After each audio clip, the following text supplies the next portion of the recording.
Halo Sobat Indonesia, dimanapun kalian berada, salam kenal semuanya. Perkenalkan, nama saya Wayan, saya dari Denpasar, Bali.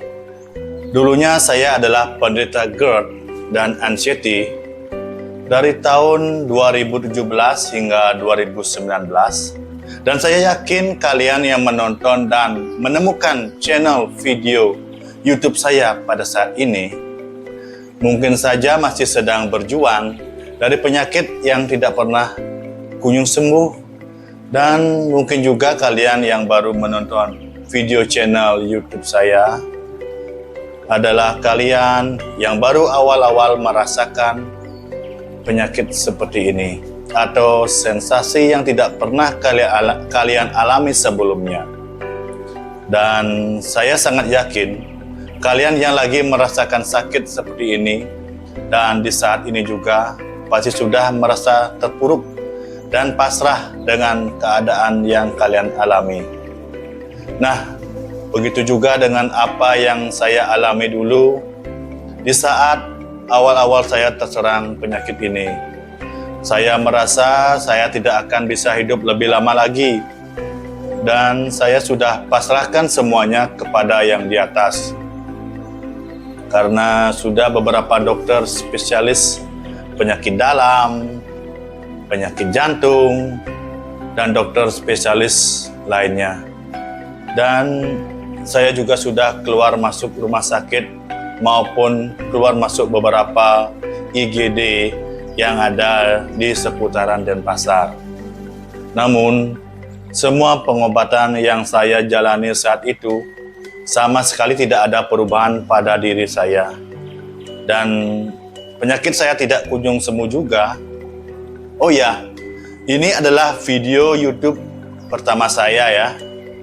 Dan saya membuat video ini karena banyak teman-teman yang bergabung di dalam grup GERD Anxiety dan grup Asam Lambung Indonesia yang ada di Facebook menyarankan agar saya membuat video tentang tips-tips bagaimana caranya agar bisa terbebas dari yang namanya GERD dan anxiety. Nah, di dalam video ini saya mau berbagi pengalaman yang saya alami dulu di saat saya berjuang dalam menghadapi penyakit GERD dan anxiety ini. Dan satu lagi, sebelum saya lanjut menjelaskan awal mula penyakit ini, saya mohon dukungannya dari teman-teman sekalian yang sudah menonton video YouTube saya ini dengan mensubscribe channel YouTube saya ini, kemudian like dan share, dan jangan lupa untuk bunyikan loncengnya agar kalian bisa tahu video terupdate dari saya. Karena subscribe dari kalian sangat membantu mengembangkan channel YouTube saya ini agar bisa berkembang dan lebih baik lagi. Dengan demikian, saya bisa menjadi lebih bersemangat lagi untuk membuat video-video YouTube yang berhubungan dengan asam lambung, GERD, dan anxiety. Setidaknya saya bisa membantu kalian yang lagi berjuang melawan GERD dan anxiety dengan cara memberikan tips-tips ke kalian yang bisa mungkin bermanfaat bagi kalian. Dan tips-tips ini juga yang saya lakukan dulu di saat saya berjuang menghadapi 1000 sensasi ini. Oke, baiklah sobat, di sini saya akan ceritakan sedikit awal mula saya terkena yang namanya GERD dan anxiety.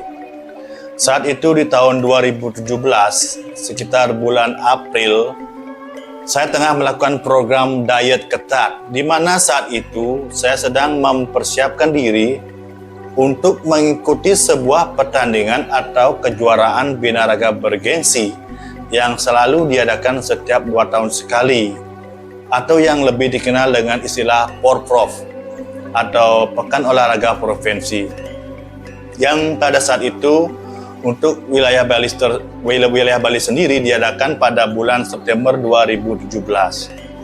Porprov ini adalah pekan olahraga ajang penyisihan atau seleksi di seluruh cabang olahraga yang mana cabang olahraga tersebut yang nantinya akan dipertandingkan dalam ajang PON mendatang.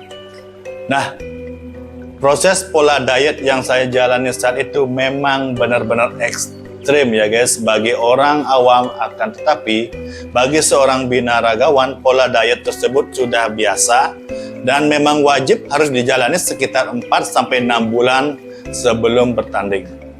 Dan proses persiapan itu pun tergantung dengan kadar lemak tubuh kita, karena setiap orang tentu saja pasti memiliki kadar lemak dan kadar air di dalam tubuh yang berbeda pula. Hal ini memang wajib harus dilakukan agar nantinya di saat hari A kita bisa mendapatkan otot yang kering, definisi otot yang tidak basah, dan agar mendapatkan serat-serat otot atau memperjelas serabut otot kita di saat kita di panggung nantinya. Nah, adapun beberapa jenis makanan dan atau menu yang saya konsumsi dari bulan April 2017 hingga menjelang pertandingan di bulan September 2017. Di antaranya, selama diet ketat, saya sama sekali tidak pernah makan yang namanya nasi putih. Dan sumber karbohidrat saya konsumsi dari kentang rebus, ubi rebus, jagung rebus, dan kadang nasi beras merah. Setiap harinya saya selalu konsumsi 2 kg dada ayam filet yang direbus atau dikukus atau dipanggang tanpa garam, tanpa perasa, tanpa kecap, saus, ataupun sejenisnya. Dan rasanya pun sangat hambar. Dan 2 kg ayam tersebut saya bagi dan saya masukkan ke dalam Tupperware dan menjadi 6 kali makan dalam satu hari. Dan untuk sayuran saya mengkonsumsi sayur buncis, brokoli, tauge, wortel yang dikukus atau rebus tanpa garam dan perasa dan dibagi menjadi 6 kali makan juga dalam sehari. Kemudian 20 butir telur tanpa kuning direbus dan dibagi menjadi 6 kali makan dalam sehari. Suplemen pembakar lemak atau fat burner seperti whey isolate, BCAA, glutamin amino, dan masih banyak lagi, dan ini agak paling berat bagi saya, itu minum segelas kopi pahit tanpa gula. Dan minum kopi itu pun hingga 6-8 gelas dalam sehari. Bayangkan aja. Untuk buah saya konsumsi buah pisang, nanas, apel hijau, semangka. Nah, setelah beberapa bulan diet saya berjalan pada bulan Agustus, awal kisaran jam 7 malam. Dan kebetulan saat itu saya lagi berada di rumah, tiba-tiba saya merasakan sensasi yang tidak biasa atau kondisi yang benar-benar membuat saya merasa ketakutan akan terjadi apa-apa pada diri saya. Saya tiba-tiba merasakan sesak nafas, cemas, panik, jantung berdebar, keliangan, perasaan akan takut akan kematian.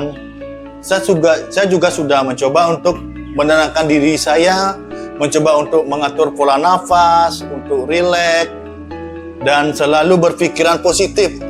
Tetapi semua usaha yang saya coba malam itu sia-sia. Saya malah semakin cemas dan ketakutan yang berlebih. Hingga saya pergi ke pekarangan rumah agar mendapatkan udara segar. Dan sambil berjalan mondar-mandir di seputaran pekarangan rumah seperti orang gila. Karena saya sangat ketakutan, kenapa kematian begitu cepat menghampiri. Dan saat itu juga saya selalu mengatur pola nafas, agar lebih tenang, tetapi saya tidak mendapatkan ketenangan.